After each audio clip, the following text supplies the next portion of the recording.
Magandang araw po sa inyo lahat mga kababayan. Ngayon nga po ay nandito kami, papunta kami ng Agusan, kasama ko si Peter Paul saka si PB Ralph. Ngayon dumaan muna kami dito sa kainan kasi ang aga po namin gumising kanina. Actually alas 3 pa lang, alas 3:30 gising na ako.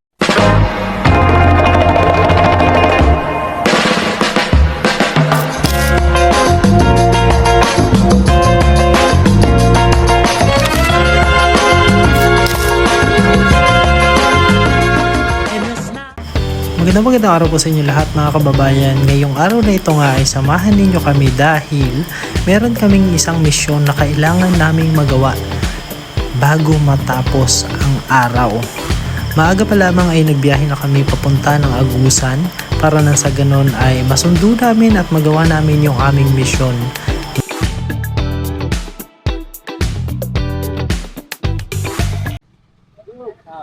Ayun po mga kababayan, so dumaan muna kami dito sa kainan. Nandito kami sa Santo Tomas ngayon. Papunta nga kami ng Loreto sa Agusan.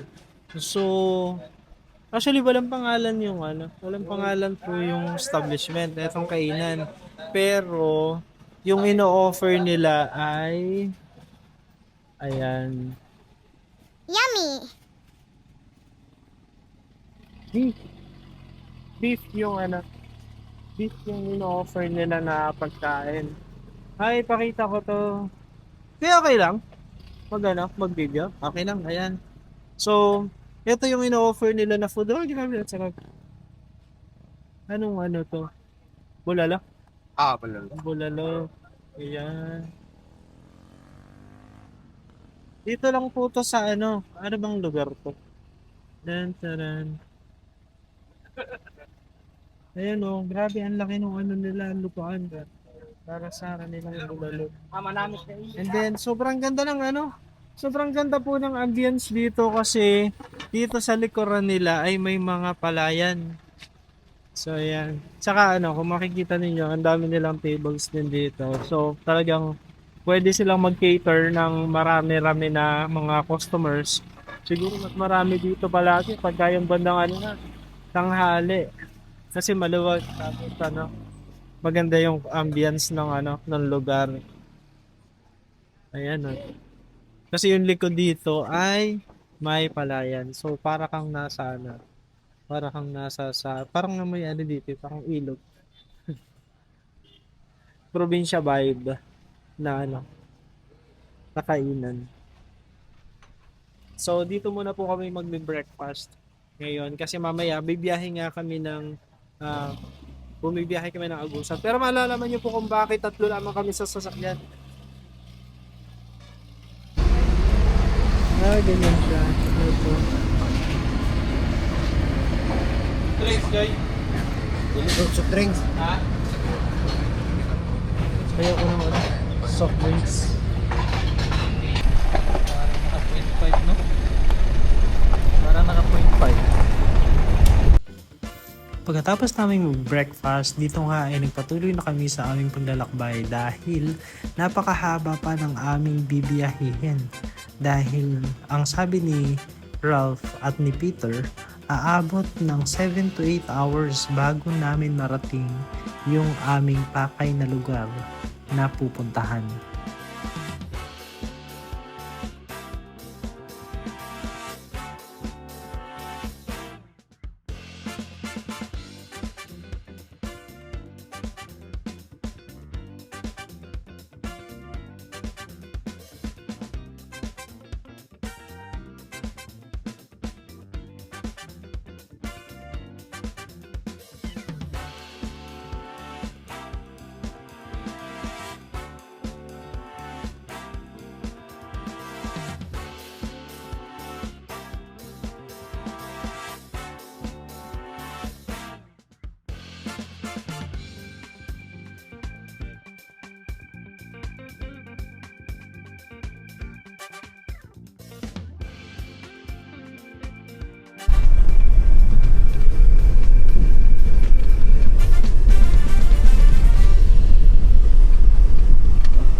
Si Jerome dira. Jerome.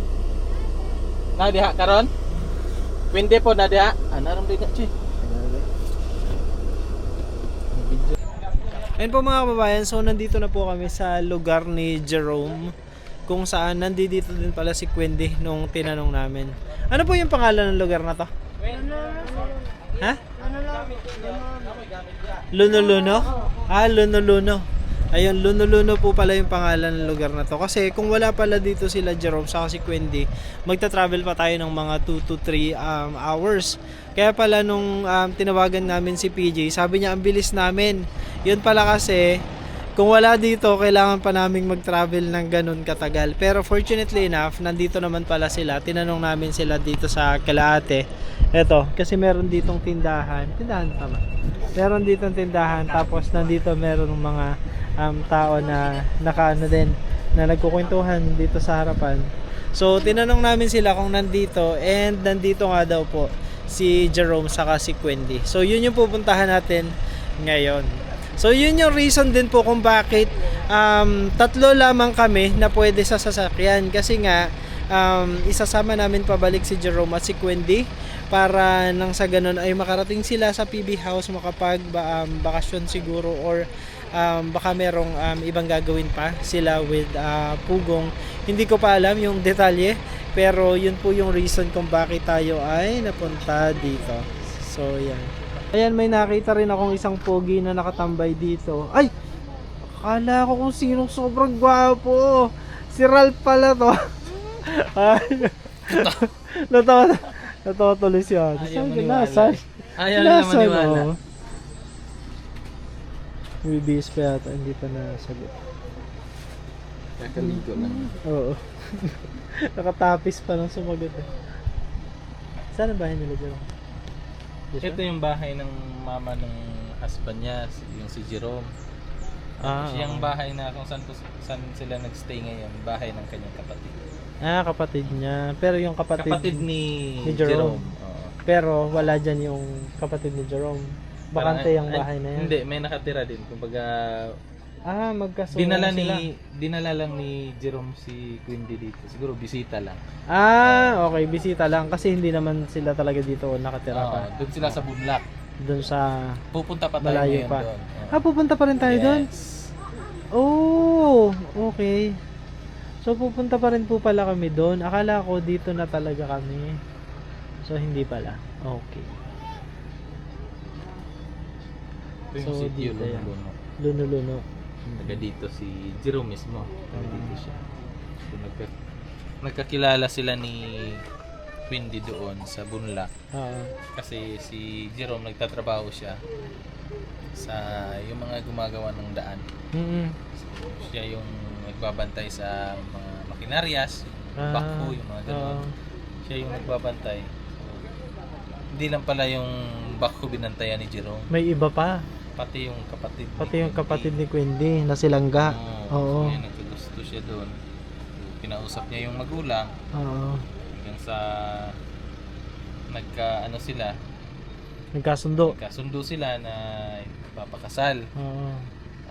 Hindi pa alam nung bata na yun yung nangyayari, hanggang sa pinaalam, hanggang sa sakto dinala kami doon. Yun yung araw na pamamanhika na. Buti naman na pigilan ni Sir Paul. Sa mga subscriber ni Toots na hindi pa alam yung mga nangyari dun sa kwento nila, panoorin nyo sa vlog ni Sir Paul. Yes, nandun yung since nung unang talaga namin. Yes, maraming part na po yan. Yes. Maraming part yung vlog na yun. At talaga nakaka-amaze. Sobrang dami nang na-curious dun sa nangyari din, no? Grabe, yung part 1 nun is over 2 million views na. Yeah. Tapos yung mga succeeding videos niya, ganun din. Umabot na ng million views. Kasi nga siguro, marami talagang na-curious dun sa nangyari. Ayan, eto na si PJ. Sino ang ating susunduin? Sino ang ating kakausapin? Hello! Hello! Ayan, andito na kami, PJ. Ayan, thank you so much. Nandiyan na sila Jason sa... Nasa Lunuluno pa lang kami. Oo, kasi tinanong namin dito sa Kalaate, nandito daw. Tinanong namin kung nandito si Jerome saka si Quendy. So, nandito daw sila ngayon. Pero Oo. pupunta pa rin kami doon, Day, kasi si Jerome nandun sa Bunlak, doon sa work niya. Tapos ipapaalam ni Quindy muna yung kanyang baby doon sa kanyang mama. Okay. Sige, sige. Nandyan ba si Quinty? Oh, andito, Day. Ayan. Okay, kausapin muna natin si Quinty. Ayan. Quindy, ready ka na? Sabihin po si Quindy. Kakausapin ka daw ni cellphone. Okay lang. So ipakita ko po sa inyo yung lugar nung kapatid ni Jerome kung saan sa kasalukuyan sila ay nakatuloy. I'm sure curious din kayo kung ano yung itsura. So basically, ito yung bahay nung kapatid ni Jerome na kasalukuyang tinutuluyan ni Quindy. So nandiyan si Quindy sa loob. So pakita ko sa inyo dito kasi na-curious ako. Dito sa lugar nila. Oh grabe. Tignan nyo po yung lugar Kasi ito yung bahay. Tapos yung likod nila ay eto. Ayan, sobrang malalim. Alam niyo po yung nasa sa sila, nasa sa gilid ng bundok yung mga bahayan. Ayan, kagaya nito. Nasa gilid po sila ng bundok. Tapos yung pababa niyan, nandun mo makikita yung mga halamanan. Feeling ko, nandito po yung mga, alam niyo yung pinagkukuhanan ng kabuhayan nila. Kasi kung makikita po ninyo dito, may mga yan punong saging, and for sure may mga iba pa silang pananim po dyan. Tapos dito yung mga halaman. So ayan, first time kong makarating sa isa na namang sitio dito sa Mindanao. Alam nyo, ang sobrang natutuwa po talaga ako at na-amaze talaga ako dahil parang nung mga unang panahon, parang hindi ko na imagine na kumbaga makakarating din ako sa mga ganitong lugar, ganito kalalayong lugar ng Mindanao, kasi being someone na from Luzon, parang sa mapa ko lang siya nakikita, though meron na rin ako mga travel sa Mindanao, sa ibang parts ng Mindanao, pero more on travel talaga yun, ng gala lang. Hindi kagaya ng mga ginagawa natin ngayon na talagang nakikita natin yung mga tinutuluyan, yung mga lugar ng mga katutubo ng Mindanao, at marirealize mo na grabe, ang dami pa rin palang mga lugar na hanggang ngayon ay hindi pa rin inaabot nung yung teknolohiya na kung saan mas magiging magaang sana yung pamumuhay ng mga tao. Kasi kung titignan mo, halimbawa po ito, no? So yan, so even yung mga daan nila is hindi pa sementado. So hanggang ngayon meron pa rin silang mga ganon. Ang kaibahan kasi ng kung bakit ko sinasabi yan is dahil syempre ang Mindanao is mostly land area talaga as compared to Visayas and parang some parts of Luzon na mga isla-isla, kaya minsan mahirap silang pagdugtong-dugtongin. Pero dito sa Mindanao, since land area siya, pero sobrang laki po kasi ng Mindanao, and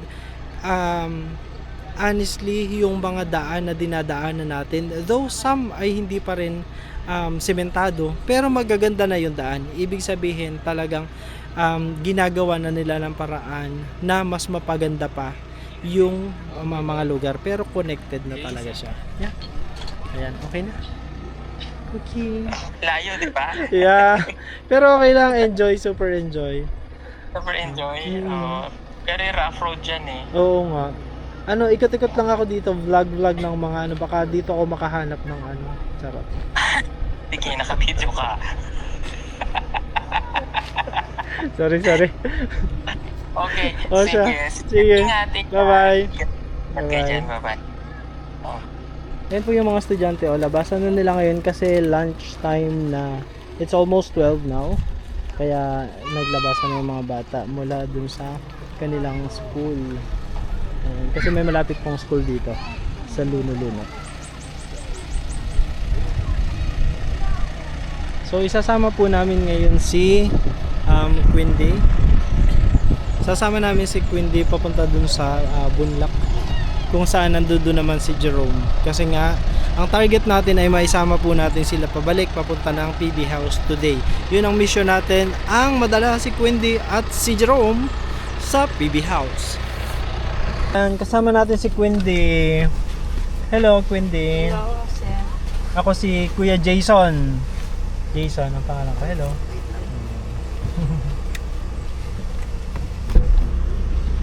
Ayan, so kasama na po natin ngayon si Quindy dito sa sasakyan. At syempre kasama niya yung kanyang baby.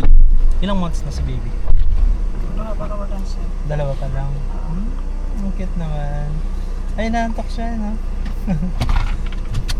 Let's go. Ayan, so pupunta muna po kami dun sa kabilang sitio kung saan nandun si Jerome. Let's go. Pwede buksan ko. Oo.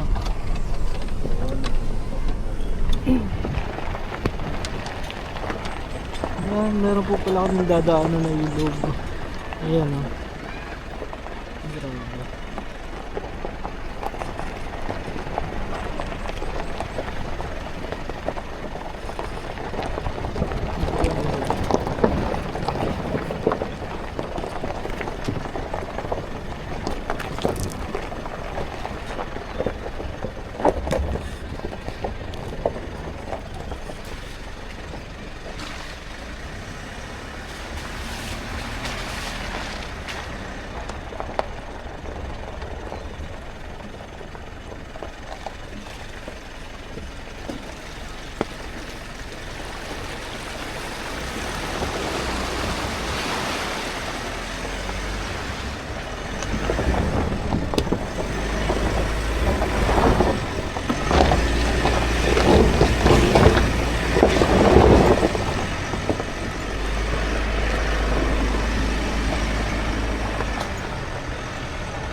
Ito nga ito, yung kaharap natin. Ayan.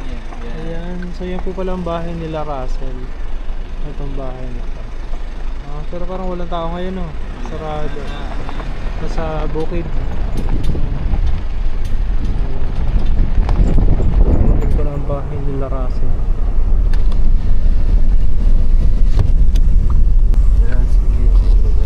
Kami yung isa kami dito sa nagpataba sa ano nito. Sagingan dito. Okay. So may pwestuhan kayo dyan. Yes. Ito kaya pala parang ang lalaki ng saging nila. Ano nila dito? Oo. Ano kami dyan? Pagbalik namin may ano napakatanda Oo. dito. Kaya ano to? Sa akin. Ah, Yung bahay ni Dato. Diyan kami dun. Diyan kami natulog nun. saan? Yan. Ayan. Yan, diyan kami natulog. Okay na to. Dito kami naliligo nun, no? Ginawan lang nila ng ano. Poste na yan na napakatuwid. Yan, no?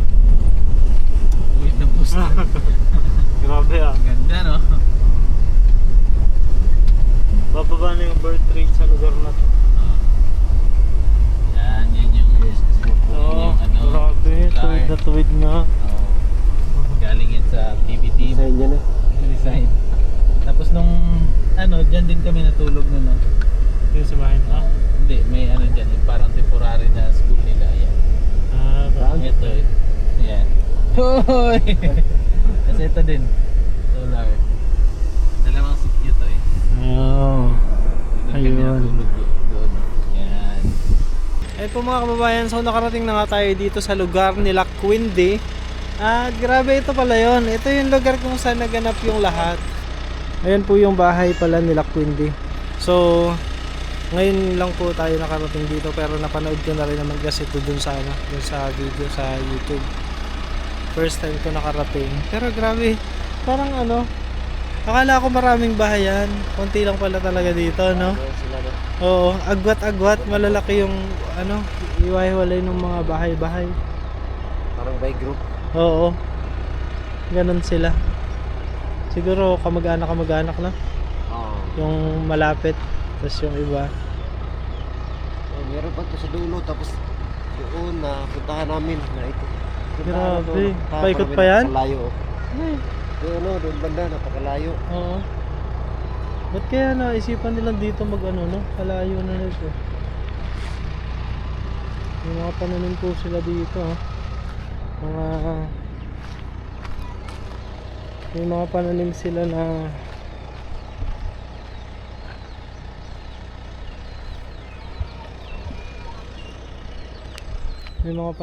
dito mga mais. Ayun.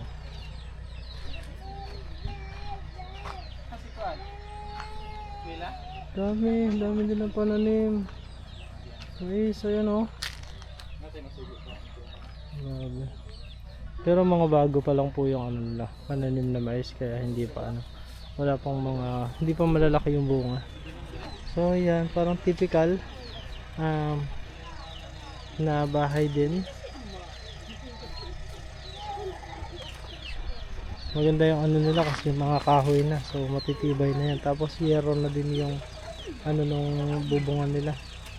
Pero nung nakita ko sa video, hindi ko akalain na ganito lang siya, as in kaliit. Kasi parang, di ba, nung nag-usap-usap sa loob, parang kasya naman, maraming nakakapasok. So akala ko malaki siya. Pero lang pala din, hindi ganun kalaki.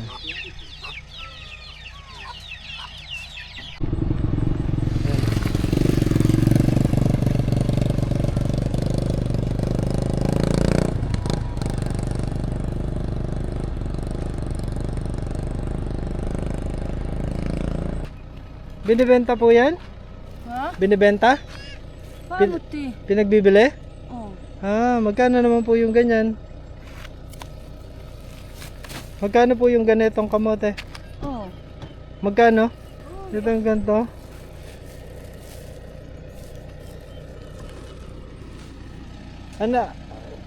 Peter Paul. Ano ang pag tinanong ko magkano? Magkano? Anong sa magkano? Kung magkano yung ganyang kamote? Per kilo man yan kamote. Per kilo? Oo.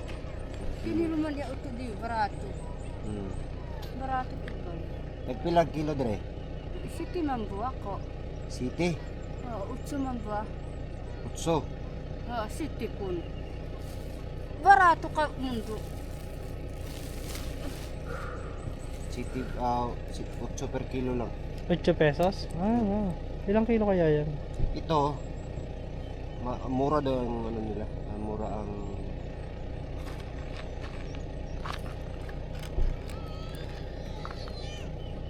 Magpili ang padman. pipiliin pa daw. Pipiliin. Pwede piliin. Pwede piliin. Laki no? Parang masarap siyang ikamutik yun. Kung din punta nagbayad to inatunsi man buwa. Mari yun at Ito, nasa mga... Ilang kilo? Gis? Mga 12. 12? 12 kilos. Baligya na pang konsumo rin ninyo.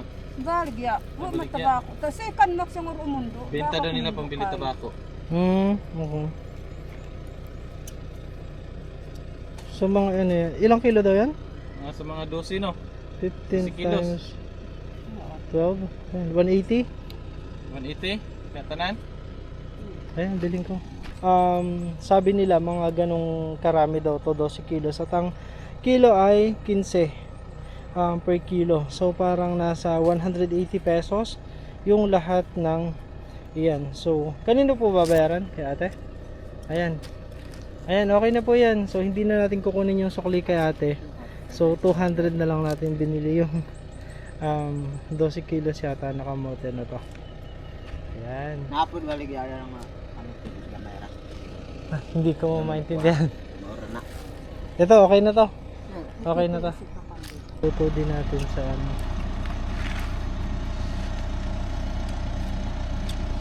mukhang masaya naman siya. Huwag lang ubusin yung gatas. Huwag ipadede sa iba kasi pag walang gagatasin niya, kawawa. Oo. Iing na lang imong ate nga kanang gatas para ra jud na sa bata. Kasi walang gagatasin yung bata, kawawa. Kay kung mahurot ang gatas sa bata, wa na inomon ang bata. Istorya lang sila ha. Sige, pang sabaw sa kape. Ituro din tayo. Oo, Day. Kung Para Yung pagtimpla. pag-mix dye, dye. I-explain lang namin dye.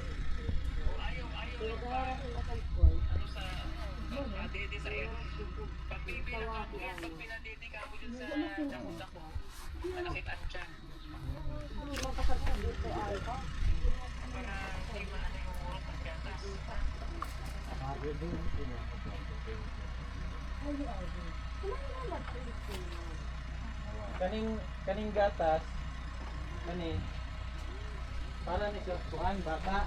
0 to 6 months. Dili ni siya pwede sa dagko. Okay, nay nakabutang dire. 0 to 6 months ang dapat mo inom ani. Kung mainom itadagko mo inom maglain na tong tiyan. Sa bata ra jud ni ha. Kini nga gatas. Ara oh. Wala siyang scoop no. Dara. Tingnan natin kung ilang scoop.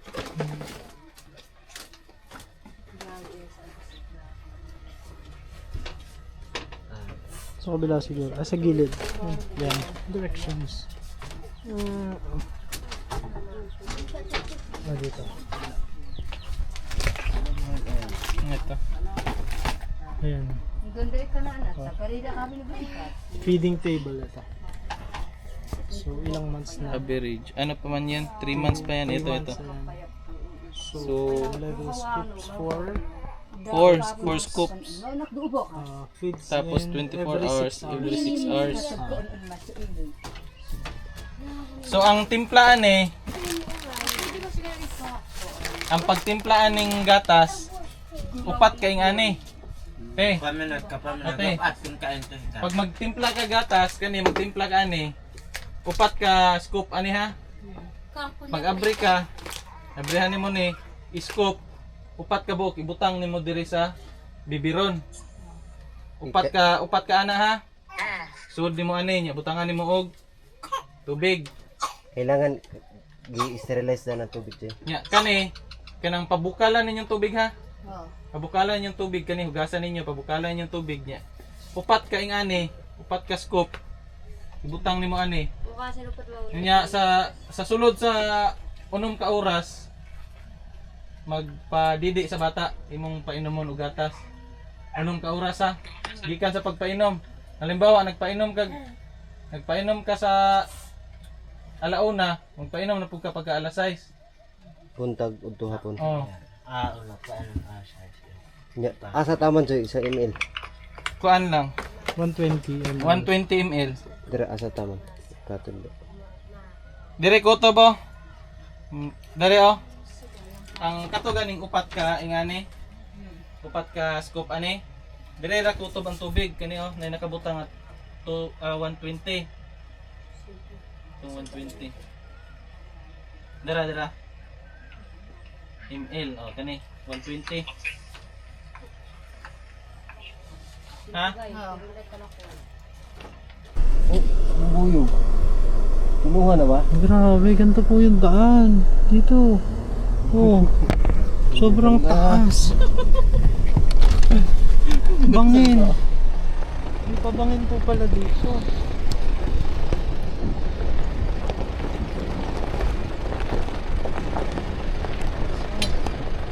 Tingnan niyo po yung pagitan namin sa bangin. Diba? Baba lang na. Oo. Grabe, sobrang lalim no. Ang lalim po na bangin no. Grabe. Tapos nasa gilid lang po kami oh. Konti lang na pagitan. Ay.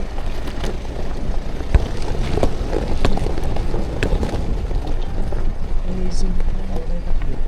Ayun oh, Yung pababa? Ay, oo nga no. Oo nga. Nakita ko na. Bubuyog pang malaki. Ano yung protector? Para hindi siya putulog. Lalim. Grabe, nakakatakot. Nagulat ka doon. Oo, naalala ko yung panaginip ko kagabi. Yan, kain muna po tayo. Okay. Masarap ng tinapay nito. Tamis. Chocolanay. Ang tawag? Chocolanay. Chocolanay? Si Jerome Ponce. Sir. So, ano Jerome. Sama ka. Sasama daw siya. Yes, sir. O, sandali. Wait lang. Nakagamit niya. Ah. So nakita na natin finally si Jerome dito sa ano. Nakadalawang balik kami dito, no? O sige. Magdala ka ng damit mo ha. Nagpaalam ko na sa ano mo? Nagpapaalam pa lang, Day. Sa Purman. Grabe lakas ng ulan.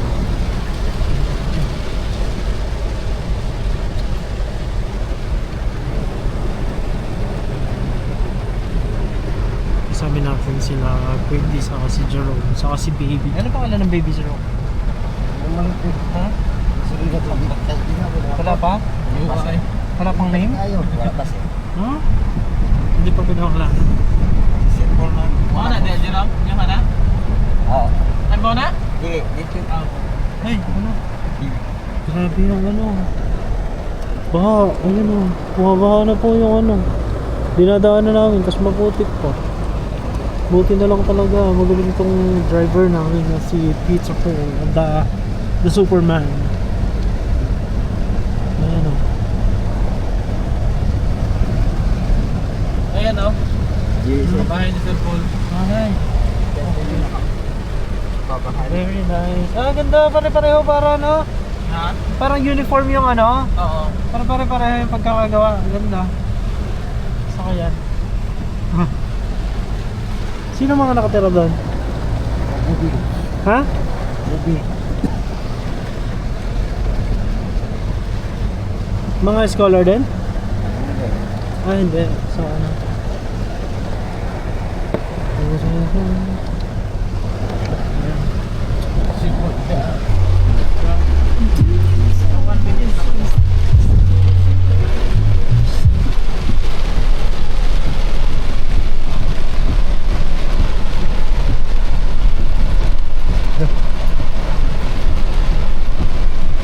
Sabi lang.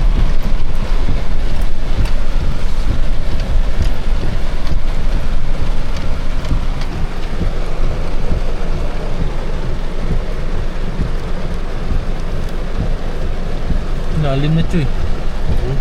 Lalim na.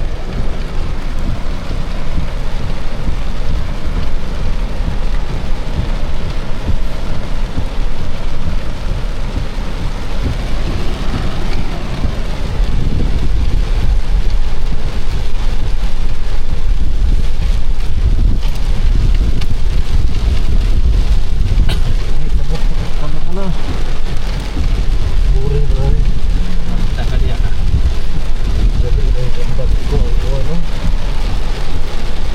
Tapos na yun, oh. Sa pa, no? Hindi ko hindi po. Gapon. Okay pa dito. Oo. Okay na to? Huwag mamaya na. Hindi pa naman low bat, oh. 50 minutes. Grabe. Yun po mga kababayan, so nandito na po kami sa PB House ngayon. Gabi na kami dumating. Ayan. Nandito na si Quindy saka si Jerome. Ayan, so sobrang ginabi na po kami ng dating. Hindi pa kami kumakain. Kakain pa lang kami.